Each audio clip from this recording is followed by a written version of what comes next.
Bienvenidos a esta presentación sobre la Sinagoga de Córdoba, una de las 5 que se conservan en la península ibérica medieval.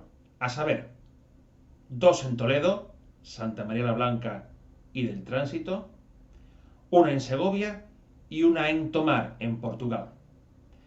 La de Córdoba está fechada perfectamente gracias a la inscripción fundacional en 1314-15.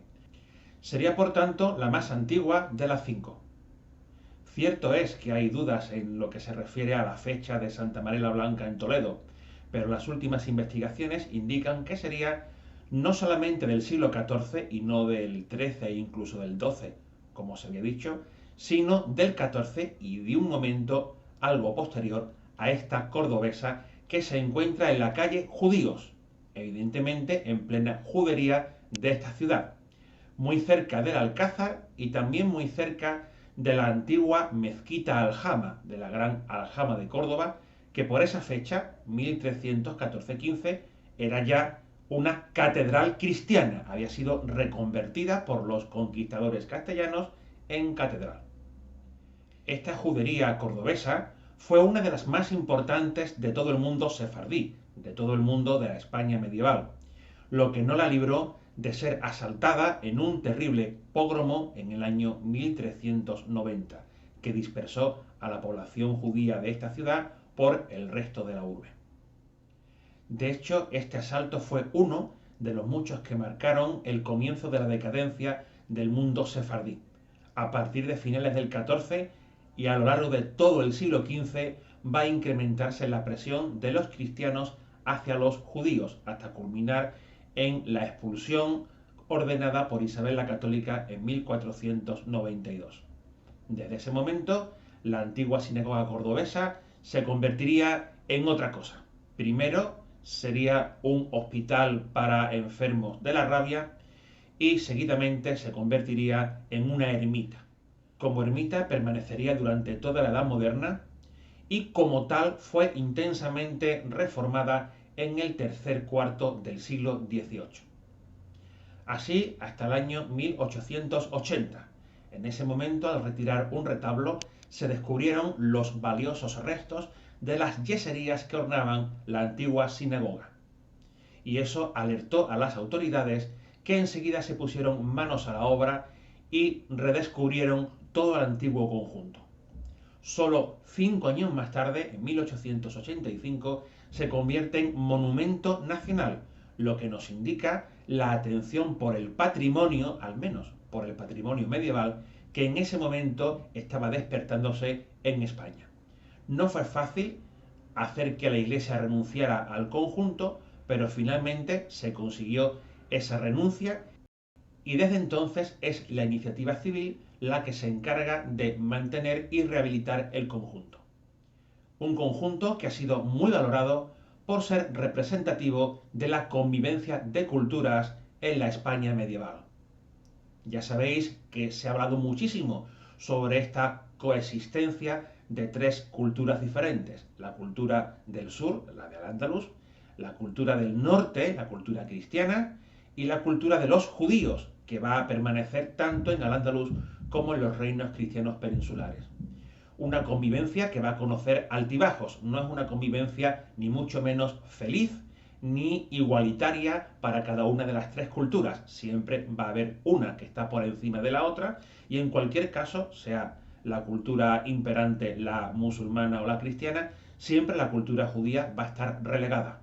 Pero en cualquier caso, esa convivencia se va a dar.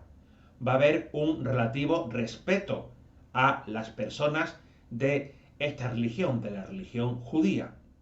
Y de hecho el edificio nos habla de este fenómeno de intersección entre las 3 culturas.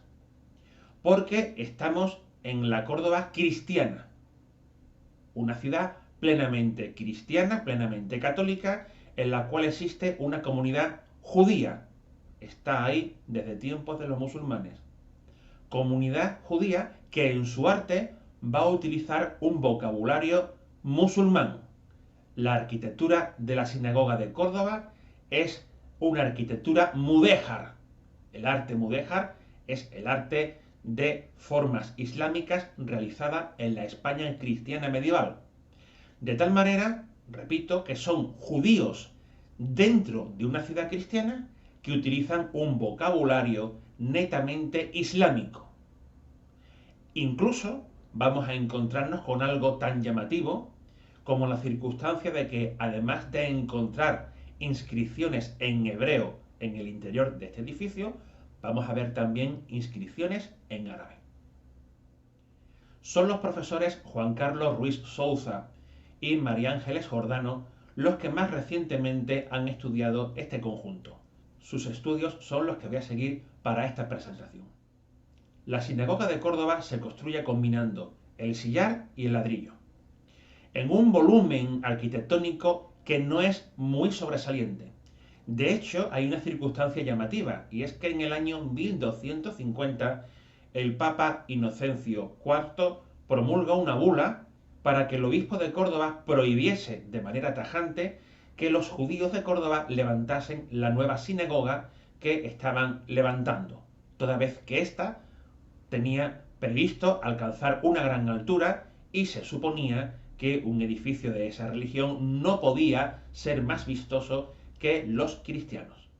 Así que esta sinagoga cordobesa tiene que mantener unas dimensiones, unos volúmenes relativamente modestos para no molestar a los cristianos. Su planta es cuadrangular, no está dividido el espacio en naves, es un espacio de tamaño reducido, único, que en su configuración ha recordado a algunos especialistas a una cubba islámica. De hecho, se ha apuntado la relación entre esta sinagoga de Córdoba y la llamada Sala de la Justicia en los Reales Alcázares de Sevilla. Una sala que no está muy claro si es de tiempos de Alfonso XI o de su hijo Pedro I, pero en cualquier caso es del siglo XIV y por tanto más o menos de las mismas fechas que la sinagoga de Córdoba. Todas estas yeserías han sido relacionadas con las que aparecen en Toledo. El especialista Basilio Pavón Maldonado afirma que tienen relación con las yeserías toledanas más tempranas de las del arte mudéjar.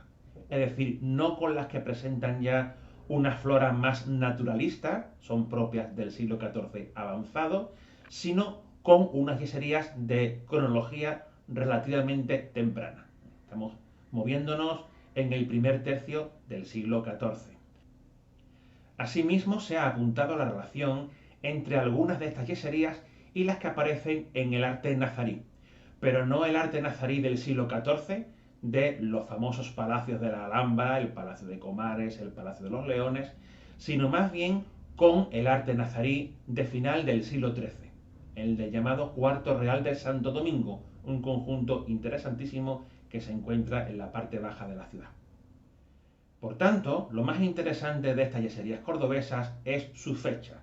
Son yeserías tempranas, yeserías anteriores no solamente al gran mudéjar cordobés que veremos décadas más tarde en la capilla real que se organiza dentro de la mezquita convertida en catedral. Es que estas yeserías son también anteriores al gran palacio de Pedro I el Cruel en Sevilla y también son anteriores a los grandes conjuntos que aparecen en la Alhambra de Yusuf I y Muhammad V. Los diseños de estas yeserías son los típicos del arte hispano-musulmán y por tanto del mudéjar. Encontramos tres grandes tipos de ornamentación. Por un lado, la geométrica, grandes paneles con entrelazos complicados que parten de estrellas. Asimismo, paños de sebca, que es este esquema con forma de red, de rombos, que se desarrolla a partir del entrecruzamiento de arcos. En segundo lugar, además de esta decoración geométrica, encontramos la ornamentación vegetal estilizada, el ataurique, con raíces profundas en el mundo clásico, pero siempre siguiendo un proceso de esquematización que es propio de la sensibilidad islámica. En tercer lugar, la decoración epigráfica, es decir, las inscripciones. Los textos no solamente hablan, no solamente dicen cosas. La propia escritura, que se realiza de derecha a izquierda, ornamenta, tiene valor decorativo. Y como dije antes, esas inscripciones no solamente aparecen en hebreo, sino también en árabe. Hay frases grandes en hebreo y palabras sueltas en árabe. Hoy no es fácil distinguir esas inscripciones, salvo si nos acercamos bien a los paneles de yeserías. Pero en su momento sería mucho más fácil leer, toda vez que tendrían esos yesos unos hermosísimos colores que permitirían distinguir mucho mejor las formas. Vamos seguidamente a realizar un brevísimo recorrido por cada uno de los 4 muros de este espacio. Se entra por el muro sur, un acceso que fue sustancialmente alterado en la Edad Moderna. Hoy este acceso está reconstruido siguiendo las pautas que presuntamente presentaba el original. La parte alta de este muro sur presenta 3 arcos. El arco central, un arco adintelado. Los arcos laterales son arcos de medio punto. Estos 3 arcos son ni más ni menos que la galería de mujeres, el espacio reservado para las señoras en la sinagoga. Enfrente, en el lado norte, se sigue exactamente el mismo esquema. Tenemos 3 arcos, el central adintelado, los laterales de medio punto, con la diferencia de que estos arcos están ciegos. Si miramos a la izquierda nos encontramos con el muro occidental, el muro oeste. Este presenta un arco de 7 lóbulos, a partir del cual se desarrolla un rico panel de paños de sebca. Ahí se encontraba el espacio para ubicar la bimá, esto es, el púlpito, el estrado, para leer los textos sagrados. En el interior de ese nicho encontramos pintada una cruz con características tardogóticas. Evidentemente se trata de una realización cristiana que debe de ser de en torno a 1535. Vámonos ahora al muro de la derecha, el muro oriental. Es el más importante porque en él se ubicaba el ejal, es decir, el arca en la cual se guardan los rollos de la Torá. Sería el espacio más rico, pero por desgracia también es el más deteriorado del conjunto, en parte porque se abrieron una serie de ventanas cuando el recinto se transformó en ermita cristiana. Como los otros muros, también presenta una distribución tripartita en 3 grandes paños verticales, de los cuales el central es el más interesante, pero también el más deteriorado. Hay diversas teorías sobre cómo sería ese paño central. La más extendida es que se parecería al que encontramos en la Sinagoga del Tránsito en Toledo, es decir, que presentaría un par de columnillas dividiendo ese arco de medio punto que hoy vemos. A los lados, decoración de lacería, y rematando este muro, un friso de mocárabes, es decir, de prismas que parecen estalactitas colgantes que son propias del arte hispano-musulmán y que tantísimo se utilizarán más adelante en la Alhambra. Para terminar, quiero insistir nuevamente en que aparecen numerosos textos sagrados en hebreo y junto con ellos palabras sueltas en árabe, tales como bendición, barakah, el poder es de Dios o soberanía. Son inscripciones repetidas propias del arte hispano-musulmán que aquí los judíos sin ningún problema incorporan. Esto nos lleva a algo fundamental. Para un judío cordobés del siglo XIV, un judío de esa judería que tan importantísima había sido en la Córdoba andalusí, no es en absoluto irrespetuoso incorporar textos árabes en un edificio destinado a rezar a Yahvé. Lo cual nos está indicando la cantidad de préstamos culturales que se realizaron en una ciudad como esta a lo largo de la Edad Media. Cierto es que hubo 8 siglos de reconquista, de enfrentamientos entre cristianos del norte y musulmanes del sur. Y cierto es también que las comunidades judías fueron perseguidas duramente en determinados periodos, tanto por los cristianos como por los musulmanes. Pero cierto es también que quizá durante la mayor parte del tiempo la comunidad hebrea fue respetada. La comunidad sefardí se integró hasta cierto punto en la sociedad andalusí y en la sociedad cristiana. En esta última, de una forma tal que para expresarse artísticamente utilizaron un lenguaje netamente hispano-musulmán, todo ello en el contexto de una ciudad absolutamente cristiana.